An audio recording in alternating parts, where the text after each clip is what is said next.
So we're back on the M54 E46. We got the engine bay plumbing all buttoned up. And, came out pretty sweet. So got the sensors down there. So engine bay's all done. Fuel filters in. Run a 6 micron fuel filter in this one.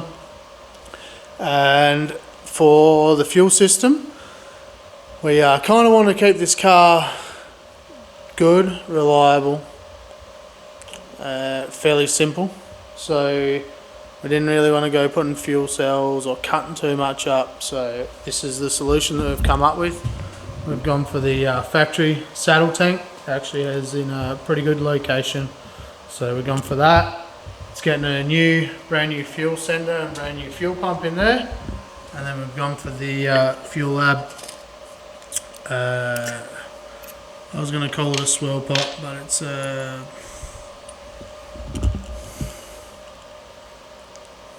surge tank. American surge tank. So we've gone for that. We've also gone for the 340 pump from Fuelab. This should support us for our power goals. Our power goals for this car are only about 400 horsepower at the tyres. So this should support us way past 400 horsepower. We're probably going to run out of injectors at around 430 or something anyway. So yeah, this will support us for where we want to go. This will support us for where we want to go. So yeah, super nice little packaging. All comes fully assembled. You can add another pump if you needed more power. This is the smaller, I think this is the 2.1 litre tank, and then it has the facilities. This is one nice thing, it's set up. You can also, if you had a brushless pump in there, it's got the functionality for that. So we're pretty happy to be using that. So we just pulled that apart, had a quick look, make sure everything's good inside it. Probably not something you have to do, but just wanted to check, see what it's about, see what the wiring look like in there. So we're happy with everything. This is how the fuel system is going to work. Run you through it real quick. The pump is on this side, so we're going to have it pumping out of here into the swirl pot. That we're going to call it a swirl pot. Into the tank. Out of here, it's going to overflow back into this side of the tank. So supply in, out of here, back to there. So that is actually going to be running at a low pressure, which is kind of nice because at the low pressure the fuel pump won't draw as much current.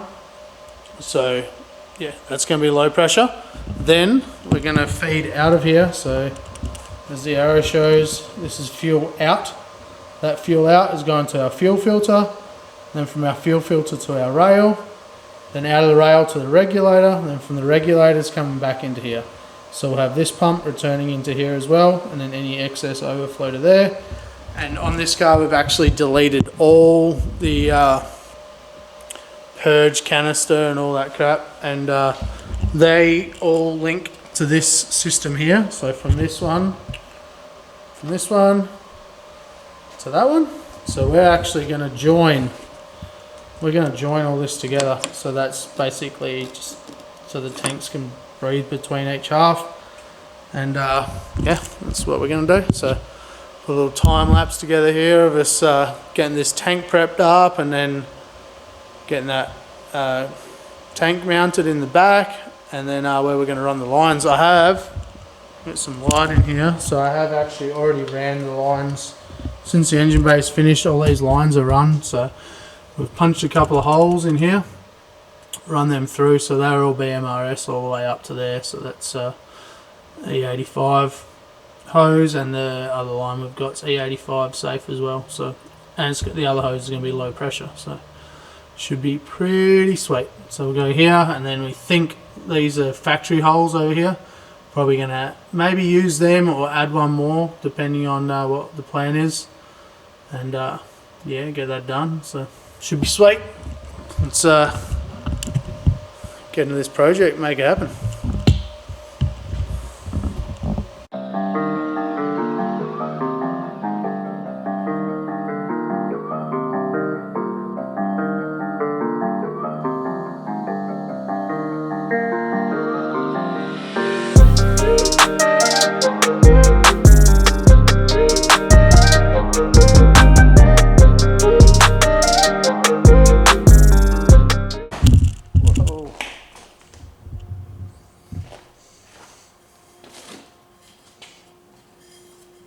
Alright, so one thing that we're doing here is we want to clock this pump direction so it looks good in the car, basically is why we're doing it. Where the feet mount and where the Fuelab label, we want that facing out towards us. So there is where they bolt down on the top here, you could change the orientation however you wanted. So for us, we're going to have Fuelab facing out, pressure lines are going that way, and supply lines are coming from this side. So we're going to get this thing bolted down and get it mounted in the car.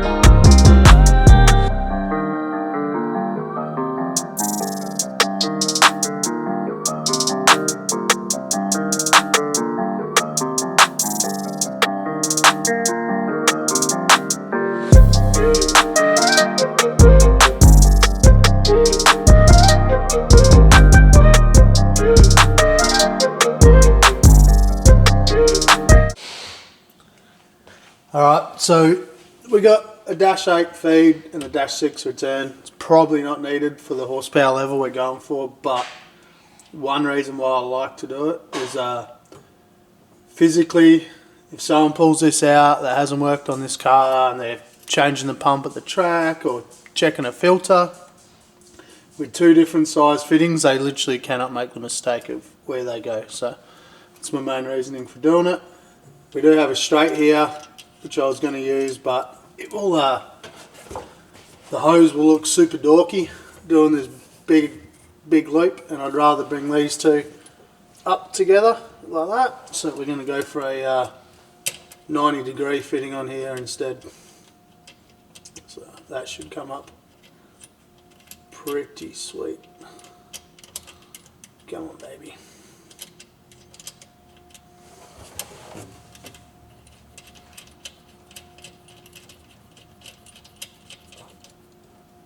Cool. So that'll go there. Where is it? The cutters. So these two will come up together. That'll go onto there.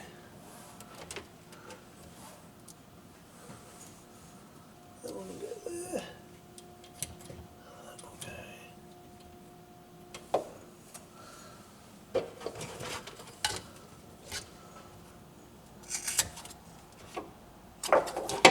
Cool, so that'll go there. So that'll be our pressure, our fill and our pressure side and our return side. So we'll take care of that. We've got them all nicely fixed down. As you've seen, Corey gave me a hand to bolt that down and pull these hoses out now, crimp them up, and work on getting the tank back in.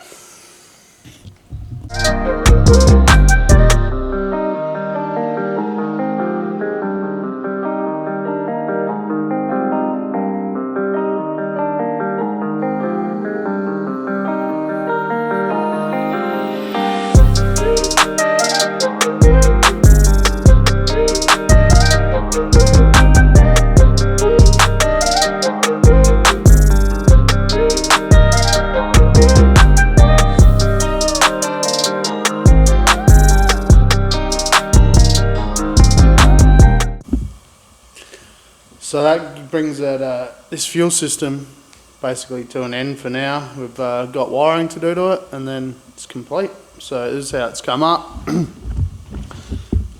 Got it mounted here.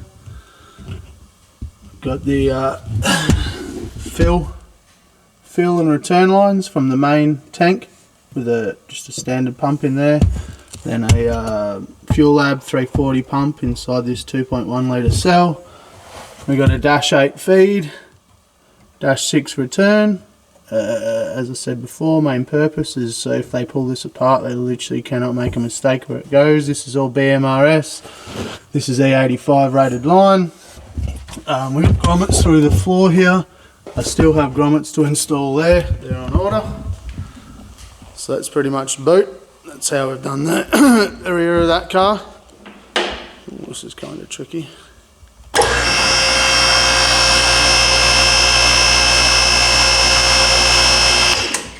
finish off this. The engine bay. It's got a fuel reg down here, and this fuel line actually has two lines to it. So we've got adapter fittings, which you'll see from underneath. So the fuel tank is supplying into the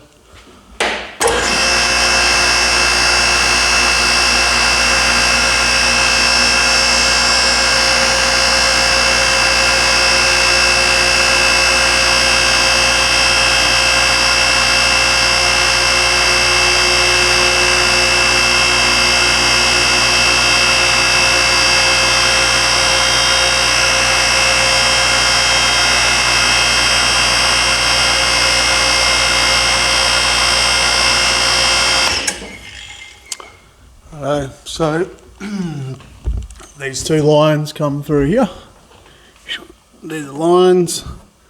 Ones from the tank are over here, up through the floor. So we've got fill tank on this side to the motor on this side. They run around where the factory brake lines go, and they're under here. You put a 6 micron fuel filter where this is. Back to -6 up here, because it doesn't actually matter where it goes on the rail, then they go up to the rail. So you can kind of see, maybe you can.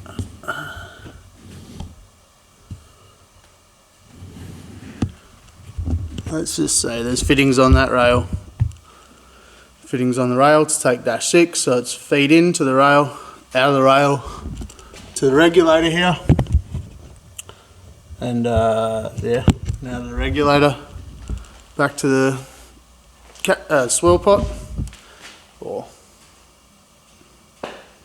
surge tank. So yeah, that's how it is. So fuel tank, surge tank pump, pressure to the rail to regulator. Regulator regulates it. We're setting that at about 43 psi. Then from regulator back to surge tank. So yeah, should be sweet. Nice little setup, pretty simple. Should work really well. It's got 1000cc FIC injectors in it, and yeah, this thing should be good to support about 450 horsepower reliably. So we're stoked. We'll get this done and on to the next project.